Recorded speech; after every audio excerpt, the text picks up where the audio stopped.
25ஆம் அத்தியாயம். வயது பழுத்த முதுகிழவர், தோளிலே விழுந்து புரளும் நரைமுடி, கை கால்கள் சற்றே தளர்ந்த நிலை. ஆனால் கண் பார்வை மட்டும் அப்படியே. அதுவும் இரவாகிவிட்டால் கண்களின் ஒளி மெருகேறிவிடும். அரண்மனை தாழ்வாரத்தின் வழியே மெல்ல நடந்து வரும் திசைவேடரை சுற்றி தலைமை மாணாக்கர்கள் 4 வந்தனர். நேற்றிரவே அரண்மனைக்கு வந்து சேர்ந்த அவர் நண்பகலில்தான் புது மாளிகையின் வரையப்பட்ட காலக்கணக்கை பார்க்க வருகிறார். அவரது வருகையை எதிர்பார்த்து காத்திருந்தான் அந்துவன். அரண்மனையின் தலைமை கணியன் அவன்தான். ஆனாலும் ஆசானின் வருகை உள்ளுக்குள் சிறு நடுக்கத்தை ஏற்படுத்தியபடி இருந்தது. அந்துவனுக்கு பக்கத்தில் அவன் உதவியாளர்கள் நின்றிருந்தனர். ஆணைமணி ஓசை எழுப்பியபடி பணியாளன் முன்னடந்து வந்தான். அரண்மனையின் பேரதிகாரம் பெற்றவர்கள் வரும்போது அவர்களுக்கு முன் இந்த ஓசை எழுப்பப்படும். திசைவேடர் கோலூன்றி நடந்து வந்தார். அரண்மனைக்கு அவர் வந்து 8 ஆண்டுகளாயிற்று. சென்ற முறை அவர் வந்தபோது அவரோடு கபிலரும் வந்திருந்தார். இருவரும் 2 மாத காலம் இங்கு தங்கியிருந்தனர். விண்ணையும் மண்ணையும் பற்றி இரவு பகலாக பேசி கழித்தனர். ஒரு வைகை பொழுதில் வைகையின் நிலை மண்டபத்தில் அமர்ந்த கபிலர் அந்த முழு நாளும் எழுந்து வராமல் எழுதி கொண்டே இருந்தார். அத்தனையும் திசைவேடரின் பேரறிவை போற்றிய பாடல்கள். அந்த நாள்களில் எண்ணங்கள் அவர் மனதில் ஓடிக்கொண்டிருந்தன. பட்டியக்கல்லை பார்த்தபடியே ஊன்றுகோலை எடுத்து வைத்து நடந்தார். கார்கால மாளிகையின் வாயிலில் நின்ற அந்துவன் வணங்கி வரவேற்றான். சொற்கேட்டு தலையாட்டினார். முகம் பார்க்கவில்லை. மாளிகையின் நடுவில் சின்ன அடையாளம் ஒன்றை வைத்திருந்தனர். நேராக அந்த இடம் வந்து நின்றார். நெஞ்சுக்கு நேராக ஊன்றுகோலை ஊன்றி 2 கைகளாலும் இறுக பிடித்தார். தலையை முன்சாய்த்து கண்கள் மூடியவர் சிறிய கால இடைவெளியில் தலையை அப்படியே பின்னால் சாய்த்தார். படுத்து கிடப்பவனைப் போல முகம் கிடைமட்டத்திலிருந்து மேல்கூரையை பார்த்தது. கண்களை திறந்தார். கருவழிகளில் காலத்துக்குள் நுழைந்தன. புதிய வெப்பன் பிறந்தபோது இருந்த நாள் மீன்களும் கோல் மீன்களும் அவரின் நினைவுக்கு வந்தன. மேற்கூரையில் உள்ளொடுங்கிய விண்மீன்களுக்குள் கண்கள் செருகின. தலையோ கழுத்தையோ சுற்றாமல் கருவழிகளை சுற்றி மேற்கூரையின் முழுவட்டத்தையும் பார்த்து முடித்தார். தலை முன் வணங்கி கோல் நோக்கி கவிழ்ந்தன. என்ன சொல்லப் போகிறார் என்பதறிய அந்துவன் ஆவலோடு இருந்தான். அமைதியான அந்த மாளிகையில் மெல்ல ஒலித்தது திசைவேடரின் குரல். புதிய வெப்பன் பிறந்த நாள் என்ன? அந்துவனுக்கு விடை உடனே நினைவுக்கு வரவில்லை. சற்றே நிதானித்து சொன்னான். வளர்ப்பிறையின் 8ஆம் நாள். எந்த பொழுதில் பிறப்பு நிகழ்ந்தது? அதிகாலையில். நீ செய்திருக்கும் பிழை என்ன? விளக்கம் அளிக்கும் வாய்ப்பு எதுவும் இந்த வினாவில் இல்லை. அடுத்த பிழையை தவிர்க்க மட்டுமே வாய்ப்பளிக்கப்பட்டது. அந்துவன் அதிர்ச்சிக்குள்ளானான். கண்களை அகல திறந்து மேற்கூரையை பார்த்தான். ஒன்றும் பிடிபடவில்லை. வளர்ப்பிறை நாள்களில் கதிரவன் எழுவதற்கு முன்பே நிலவு மறைந்துவிடும். கதிரவனும் நிலவும் இல்லா புலர்காலை பொழுதில்தான் புதிய வெப்பன் பிறந்தான். ஆனால் நீ வானத்தின் மேற்கு விளிம்பில் 8ஆம் நாள் நிலவை வரைந்து வைத்திருக்கிறாய். இதன் பொருள் என்ன தெரியுமா? உறைந்து போய் நின்ற அந்துவனுக்கு விடை சொல்ல நாய் எழவில்லை. ஓவியம் குறிப்பது வளர்ப்பிறையின் 8ஆம் நாள் அல்ல. அந்துவனுக்கு வியர்த்து கொட்டியது. மற்றவற்றில் தவறுகளின் அளவை பொறுத்து பாதிப்பின் தன்மை இருக்கும். ஆனால் காலக்கணக்கில் அப்படியன்று. பெரியதோ சிறியதோ பிசகு பிசகுதான். கனப்பொழுதில் எல்லாம் குலைந்துவிடும். சொல்லியபடியே வேனிற்கால பள்ளியறையை நோக்கி நடந்தார் திசைவேடர். அது மேல் மாடத்தில் இருக்கிறது.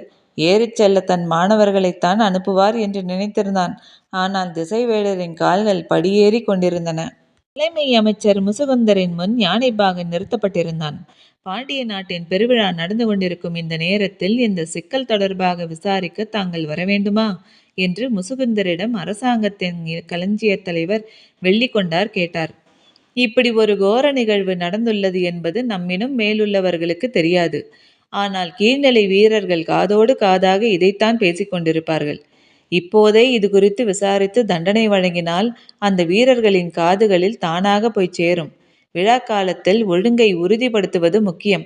அதற்கு தேவையான அச்ச உணர்வை ஊட்ட இது நல்ல வாய்ப்பு.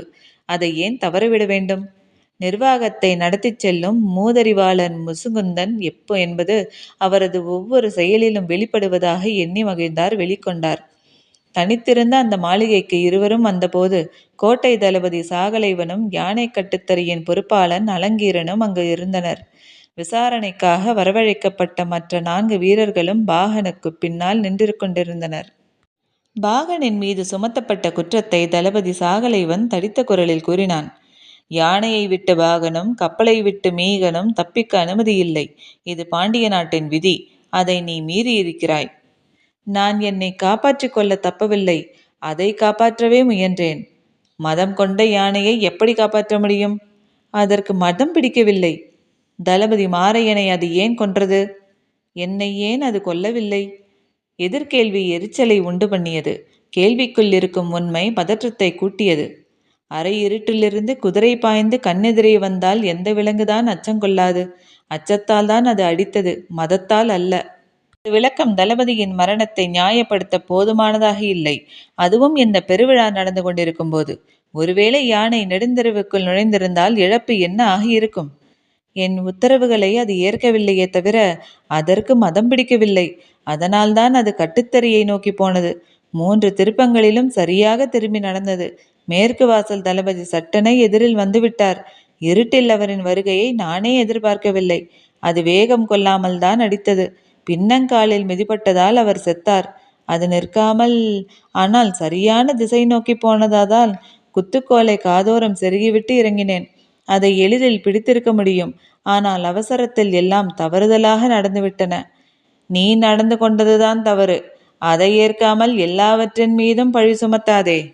பாகனின் எதிர்கூற்றை கேட்டுக்கொண்டிருந்த முசுகுந்தர் சொன்னார். பாண்டிய நாட்டின் பெருவிழா நடந்து கொண்டிருக்கும் இந்த வேளையில் மற்றவர்களுக்கு தெரியாமல் விசாரித்து கொண்டிருக்கிறோம். விசாரணையை கூட குற்றத்தின் பகுதியாக நீ மாற்றிவிட்டாய். நீ இழைத்த குற்றம் அன்றோடு நிற்கவில்லை, இன்றும் தொடர்கிறது. முசுகுந்தரின் சொல்லால் அதிர்ச்சியடைந்த அலங்கீரன் இனியும் பேசாமல் இருப்பது முறையல்ல என்று முடிவு செய்தார். வேணிற்கால மாளிகைக்குள் நுழைந்தார் திசைவேடர். சுற்றுச்சுவர் முழுக்க செடி கொடிகளாலான வண்ண ஓவியங்கள் வரையப்பட்டிருந்தன. பச்சை நிற பரப்பாய் மதில்கள் காட்சி தந்தன. மாளிகையின் நடுவே போன திசைவேடர் வழக்கம் போல் கோலை ஊன்றி தலையை மேலேற்றி அண்ணாந்து பார்த்தார். சிறுபுலி கண் போல் அறுவை இருமீன் மேற்கூரையின் உச்சியில் இருந்தது. அதன் இடப்புறம் 3ஆம் பிறை நிலவு இருந்தது. அதற்கு நேர்கீழே செவ்வாயும் அதற்கு எதிரே காரியும் இருந்தன. அன்னார்ந்த திசைவேடரின் தலை சற்றே கூடுதல் நேரம் எடுத்தது. அதே போல அண்ணாந்து பார்த்து கொண்டிருந்த அந்துவனின் பிடாரி பிடிப்பதைப் போல இருந்தது. தலை இறக்காமலேயே கேள்வி வந்தது. செவ்வாய்க்கோளுக்கு பூசியுள்ள செந்நிறத்துக்கான வண்ணத்தை எதிலிருந்து எடுத்தாய்? வடவேலம்பட்டையிலிருந்து எடுத்தேன். அதுதான் இளஞ்சிவப்பாக இருக்கிறது. செவ்வாய் அடர் சிவப்பு நிறம் அல்லவா? அதனால் தானே இந்த அழகிய பெயரை நம் முன்னோர்கள் சூட்டினர். நுணாமரக்கட்டையிலிருந்து சாறு எடுத்து பூசு, அதுதான் அடர் சிவப்பை தரும். சரி என்று வேகமாக தலையாட்டினான் அந்துவன். விண்மீன்கள் அனைத்தும் இமைக்கும் ஒளி உடையவை. அவற்றுக்கு கோல் மீன்களைப் போல வெறும் வண்ணம் பூசாதே. சிப்பியை தட்டியோ சுக்காந்துகளை கலந்தோ பூசு. அப்போதுதான் இமைக்கும் தன்மை கிடைக்கும். சரி என்று மீண்டும் தலையசைத்தான். நல்ல வேளை, பெரிய தவறு எதுவும் இதில் இல்லை என்று மனம் சற்று நிம்மதியடைந்தது. திசைவேழ திரும்பி நடக்கத் தொடங்கினார். எதிரே இருந்த சுவர் ஓவியத்தின் கீழ்ப்புறம் அவர் கண்ணில் பட்டது. நடக்கத் தொடங்கிய கால்கள் நின்றன. மற்றவர்களும் நின்றனர். எல்லோரின் கண்களும் எதிர் சுவரை பார்த்தன. வேனிற்கால மாளிகையாதலால் செடி கொடிகள் பின்னி கிடக்கும் பச்சை வண்ண காட்சி வரையப்பட்டிருந்தது. எதை பார்த்து நிற்கிறார் என்பது மற்றவர்களுக்கு புரியவில்லை. சற்றே உற்று பார்த்தார். பின்னி கிடக்கும் கொடிகளுக்கு கீழே தரையோடு இருக்கும் ஒரு செடியில் பூ வரையப்பட்டிருந்தது. ஊன்றுகோலை நோக்கி காட்டி இது என்ன பூ என்று கேட்டார். என்ன விடை சொன்னாலும் அது தவறாகத்தான் இருக்கும் என்று எல்லோருக்கும் தெரியும். ஏனென்றால் அது தவறாக வரையப்பட்டதால் தான் இந்த கேள்வியை பிறந்திருக்கிறது என்று எல்லோரும் நம்பினர். விடையேதும் வரவில்லை. யாருக்குமே இது என்ன பூ என்று தெரியவில்லையா என சற்றே குரல் உயர்த்தி கேட்டார். ஈட்டி போல் புற இதழ்களையும் விசிறி போல் அக இதழ்களையும் உடைய பொன்மஞ்சள் வண்ணம் கொண்ட அந்த பூவை உற்று பார்த்து ஒரு மாணவன் சொன்னான், நெருஞ்சிப்பூ. அந்துவனும் அதைத்தான் நினைத்தான். ஆனால் தவறு ஏதும் வந்துவிடக்கூடாது என்பதால் சொல்லவில்லை. நெருஞ்சிப்பூவுக்கு இன்னொரு பெயர் ஞாயிறு திரும்பி. கதிரவன் எழுவதிலிருந்து மறைவது வரை அதை பார்த்தபடி திரும்பக்கூடிய விந்தையான மலர். அதனால் இதை கதிரவன் மேல் காமம் கொண்ட மலர் என்று சொல்வார்கள் என்றார் திசைவேடர். எல்லோருக்கும் தெரிந்த செய்திதான். ஆனால் புதிதாக கேட்பதைப் போல கேட்டனர். விடையின்றி தலை தாழ்த்தி நிற்கும் மாணவனே ஆசானின் அகங்காரத்துக்கு சுவையூட்டுகிறான். பள்ளியறையில் நெருஞ்சிப்பூ வரைதல் மிக பொருத்தம் என்று பாராட்டினார் திசைவேடர். தங்கள் ஆசானுக்கு பாராட்டக்கூட தெரியும் என்று பல மாணவர்கள் அன்றுதான் அறிந்தார்கள். இவர் பாராட்டுவார் என தெரிந்திருந்தால் நாமே சொல்லியிருக்கலாமே என்று அந்துவனுக்கு தோன்றியது. அடுத்த கணம் கேட்டார், இதில் இருக்கும் பிழை என்னவென்று சொல்லுங்கள். வழக்கம் போல் அனைவரும் திகைத்தனர். பூவின் இதழ்களையும் அதன் வடிவத்தையும் உற்று பார்த்தான் அந்துவன். எல்லாம் சரியாகத்தானே இருக்கின்றன, இதில் என்ன பிழை கண்டார் என சிந்தித்தான். யாருக்கும் எதுவும் பிடிபடவில்லை. திசைவேடரை மீண்டும் கேட்டார். நெருஞ்சிப்பூ எத்திசை நோக்கி இருக்கிறது? நேராக மேல்வானத்தை நோக்கி இருக்கிறது. அப்படியென்றால் நண்பகல் என்று பொருள். மாளிகையின் மேற்கூரையில் பின்னிரவு விண்மீன்கள் மின்னுகின்றன. மாளிகையின் சுவரில் பகல் வெயில் சுடுகிறது. என்ன வானியல் இது! மாணவர்கள் உறைந்து போனார்கள். அவர் யாரையும் பார்க்காமல் ஊன்றுகோலை நகர்த்தியபடி முன் நகர்ந்தார். எப்பொழுதும் கட்டுப்பாட்டுக்குள் அடங்கா பெருங்கிழவன் அலங்கீரன். அவன் பேச ஆரம்பித்ததும் விசாரணையின் சூழலே மாறியது. வந்திருக்கும் மண்ணீட்டாளர்கள் அவசரமாக அனுமதிக்கப்பட வேண்டியவர்கள் என்பதை மாரையன் உணர்ந்திருந்தான். ஆனால் கோட்டை கதவை அவனால் திறந்துவிட முடியவில்லை. எல்லா அதிகாரங்களையும் காமக்கிழத்தியின் படுக்கை அறைக்குள் வைத்து கொண்டு நீ இருந்தாய். அதுதான் சிக்கலுக்கு காரணமே. அலங்கீரனின் குற்றச்சாட்டு சாகலைவனின் முகத்துக்கு நேர் எகிரியது. அவனுக்கு கதவை திறக்கும் அதிகாரம் இருந்திருந்தால் இரவு நிலையுணவு கொடுப்பதற்கு முன்பே கட்டுத்தறிக்கு செய்தி சொல்லியிருப்பான். யானையும் கதவை திறந்து விட்டிருக்கும். எந்த சிக்கலும் ஏற்பட்டிருக்காது. ஒரு மரணத்தை வைத்து நிலைநிறுத்தப்பட்ட அதிகாரத்தை கேள்வி கேட்காதீர்கள் என்றார் வெள்ளிகொண்டார். மாரையன் கதவை திறக்க அவ்வளவு முயன்ற போதும் சாகலைவன் காமக்கிழத்தியின் கட்டிலை விட்டு அகலாமல் இருந்ததுதான் அதிகாரத்தின் கோர வடிவம். நான் அதைத்தான் கேள்வி கேட்கிறேன். எல்லாவற்றையும் அறிந்துதான் விதிகள் வகுக்கப்பட்டுள்ளன. அவற்றை கேள்விக்கு உட்படுத்தும் அதிகாரம் யாருக்கும் வழங்கப்படவில்லை என்றார் வெள்ளிகொண்டார். அறிவாலும் குணத்தாலும் எடுக்க வேண்டிய முடிவை விதிகளாலும் கட்டளைகளாலும் எடுக்க முடியாது. மனிதன் எடுக்க வேண்டிய முடிவை சட்டத்தின் கையில் ஒப்படைப்பது அறிவீனம். அவ்வளவு நேரமும் பேச்சை கேட்டுக்கொண்டிருந்த முசுகுந்தர் சற்றே ஆவேசத்தோடு தலையிட்டார். கட்டளைகளால் கட்டி எழுப்பப்படுவதுதான் அரசாட்சி. அதன் உறுப்புகள் அனைத்தும் உத்தரவுகளால் மட்டுமே இயங்க வேண்டும். முடிவெடுக்கும் அதிகாரத்தை இழப்பதன் மூலமே எல்லோருக்குமான சிறந்த முடிவு கிடைக்கிறது. எல்லோர் கைகளிலும் அதிகாரம் இருந்தால் எல்லாம் அழியும். விட உயர்ந்த இடத்தை விதிகளுக்கு எப்படி தர முடியும் என்று சொன்ன அலங்கீரன் சற்றே மூச்சு வாங்கிவிட்டு சொன்னார். உங்களைப் போல உயரத்தில் இருக்கும் மனிதர்களுக்கு அதுதான் வசதியாக இருக்கிறது. ஏனென்றால் உங்களின் கையில்தான் சட்ட விதிகள் இருக்கின்றன. அவற்றுக்குத்தான் கண்காது என எதுவும் இல்லையே. கையில் எடுப்பவனுக்கு தகுந்த கையுறைதானே சட்ட விதிகள். கிழவனை இன்னும் பேசவிடக்கூடாது என முசுகுந்தனுக்கு தோன்றியது. இந்த மாநகரம் சட்ட விதிகளால் பதப்படுத்தப்பட்டுள்ளது. அதன் பக்குவத்தை குலைக்க நினைப்பதை அனுமதிக்க முடியாது. முளைத்தது விளையும், விளைந்தது கனியும். அதற்கு எதிராக எது ஒன்றையும் பக்குவப்படுத்தி விளைய வைக்கவோ முடியாது, பதப்படுத்தி கனிய வைக்கவும் முடியாது. அதுதான் இயற்கை. இயற்கையை ஆள்வதற்காகத்தான் வெல்ல முயல்கிறோம், வெல்வதற்காகத்தான் அழிக்க முயல்கிறோம். அந்த அழிவுதான் அரசாட்சியின் சாட்சி. குரல் கணீரென எதிரொலிக்க இருக்கையிலிருந்து எழுந்தார் முசுகுந்தர். அடுத்து என்ன சொல்லப் போகிறார் என்பது அலங்கீரனுக்கு நன்கு தெரியும். அதனால் சற்றே முந்திக்கொண்டு சொன்னார். மதமற்ற யானையை நான் கொன்றேன். அதன் வால் மேல் தூக்காததை கவனிக்காது பெரும் தவறிழைத்தவன் நான்தான். எனக்கான தண்டனையை சேர்த்து சொல்லிவிடுங்கள். நீதான் விதிகளின்படி முடிவை சிறப்பாக நிறைவேற்றியவன். தனித்து வந்த யானையை கன நேரத்தில் வீழ்த்தினாய். மறுநாளில் மாமன்னர் சிறந்தோருக்கு வழங்கவிருக்கும் பொற்றாமரை பூவை உனக்கும் வழங்க ஏற்பாடு செய்கிறேன். தவறுகளை சிறப்பு என்று நீங்கள் பாராட்டுவதன் காரணம் சிறப்பானவற்றை தவறானதாக மாற்றியிருக்கும் உங்கள் அதிகாரம்தான். திசைவேடர் பாண்டுரங்கத்துக்குள் நுழைந்தார். மாணவர்கள் பின்தொடர்ந்தனர். இதுவரை பார்த்த இரு பள்ளியறைகளை இணைத்தாலும் இதன் அகலம் வராது. பார்வையின் எல்லை மேற்கூரையை தொடும்போது மனம் விரிந்து அடங்கும். ஆனால் ஆசானுக்கு அப்படி இருக்காது என்பது எல்லோருக்கும் தெரியும். உள்ளே நுழைந்ததும் அனைவரின் முகத்திலும் ஏற்பட்ட வியப்பு அளவு கடந்ததாக இருந்தது. ஆனால் அந்துவனின் முகம் எதையும் காட்டிக்கொள்ளாமல் மிக அமைதியாக இருந்தது. இவ்வளவு பெரிய மேற்கூரையில் எல்லாமே மிக நுணுக்கமாக வரையப்பட்டுள்ளன. வானியல் வரையப்பட்டதில் மிகப்பெரிய மேற்கூரை இதுதான். இதை சரியாக வரையத்தான் மாத கணக்கில் பணி செய்தேன். இதை பார்த்து ஆசிரியரின் சொல்லப்போகும் இந்த பாராட்டுச் சொல் போதும் வாழ்வுக்கு என்று காத்திருந்தான் அந்துவன். வேடர் மண்டபத்தின் நடுவில் கோல் பிடித்து நின்று மெல்ல தலையை தூக்கினார். அவர் கண் விழித்து பார்க்கும் அந்த முதற்கணம் அவர் முகத்தில் ஏற்படும் மலர்ச்சியை பார்க்க அவளோடு இருந்தான் அந்துவன். அவர் தலையை பின்புறம் கவிழ்த்து கண் விழிக்கும் போது நிலையில் அந்துவனுக்கு சட்டென நினைவுக்கு வந்தது தேவாங்கு இருக்கும் மரக்கூண்டு. இளமருதன் இங்குதானே வைத்திருந்தான்.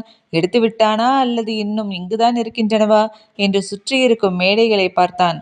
அவன் இருக்கும் இடத்திலிருந்து ஒரு பாதி மேடைகள் தான் தெரிந்தன. பெருந்தூண்கள் மேடைகளை மறைத்து நின்றன. 2 அடிகள் முன்னும் பின்னுமாக போய் கண்களை ஓடவிட்டான். இடப்புறம் இறுதிக்கு தூணுக்கு பின்புறம் ஒரு மரக்கூண்டு இருப்பதன் சிறு பகுதி தெரிந்தது. கூண்டுக்குள் இருக்கும் அந்த விலங்கை பார்த்தால் ஆசான் என்ன சொல்வாரோ என்று எண்ணிய கணத்தில்தான் அவர் வரையப்பட்ட மேற்கூரையை நீண்ட நேரம் பார்த்து கொண்டிருப்பது நினைவுக்கு வந்தது. சட்டென அவரை நோக்கி திரும்பினான். திசைவேழர் மேற்கூரையை பார்த்து முடித்துவிட்டு தலையை முன்சாய்த்தார். அவரின் முகக்குறிப்பை பார்க்க முடியவில்லையே, என்ன சொல்லப் போகிறாரோ என்ற பதற்றம் கூடியது. அவர் குறித்து கொடுத்தது நினைவுக்கு வந்தது. குதிரையின் தலை போல் இருக்கும் 6 புறவிகளும் இடப்புறம் இருந்தன. குமிழ் போல் 3 புள்ளிகளாக இருக்கும் அடுப்பு அதன் நேர்மேலே இருந்தது. பொற்கால் கட்டில் போல் இருக்கும் கணை சற்றே கீழிறங்கி இருந்தது. ஒவ்வொரு விண்மீன் கூட்டமும் நினைவுக்கு வந்தது. மனக்கண்ணில் எல்லாவற்றையும் நினைத்து மீண்டும் மேலே பார்த்தான். எல்லாம் சரியாகத்தான் வரையப்பட்டிருந்தன. ஆனால் ஆசான் இன்னும் வாய் திறக்கவில்லை. அமைதி எல்லோரையும் பீடித்தது. மெல்லிய செருமல் வந்தது. என்ன சொல்லப் போகிறார் என்ற ஆர்வத்தோடு இருந்தனர். இந்த வானியல் அமைப்பு எதை குறிக்கிறது? குரல் இறுக்கமாக இருந்ததை ஒரு சிலர் மட்டும் உணர்ந்தனர். வினாவுக்கான விடை யாரிடமும் இல்லை. மற்றவர்கள் அந்துவனையே பார்த்தார்கள். தயங்கியபடி அந்துவன் சொன்னான். பேரரசரின் பிறந்தநாள் அமைப்பு இதுவன்று. பேரரசியாரின் பிறந்தநாள் அமைப்பும் இதுவன்று. வேறு யாருடையது என்று என்னால் உய்தறிய முடியவில்லை ஆசானே. மனிதனுக்குரிய நாளை நினைவுபடுத்துவது மட்டுமா வானியலின் வேலை?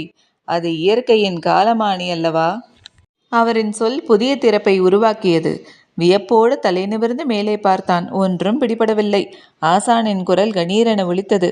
இது மேற்கு மலையில் பெருமழை பெய்து வைகையில் வெள்ளம் பெருகும் கோல்நிலை. பாண்டரங்கத்தில் ஆடலும் பாடலும் செழிக்க பாண்டிய நாட்டில் உழவும் வணிகமும் தழைக்க இந்த கோல்நிலையே அடிப்படை. இது பிறந்த காலத்தை குறிப்பதன்று, இந்த பேரரசின் சிறந்த காலத்தை குறிப்பது. வாயடித்து போனார்கள் அனைவரும்.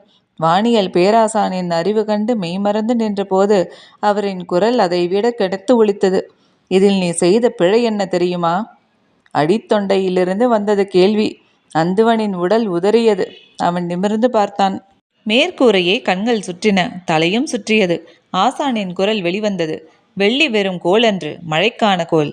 ஆனால் அது தெற்கே விலகி இருப்பது மழையின்மைக்கு அறிகுறி. நீ எங்கு வரைந்து வைத்திருக்கிறாய் பார்.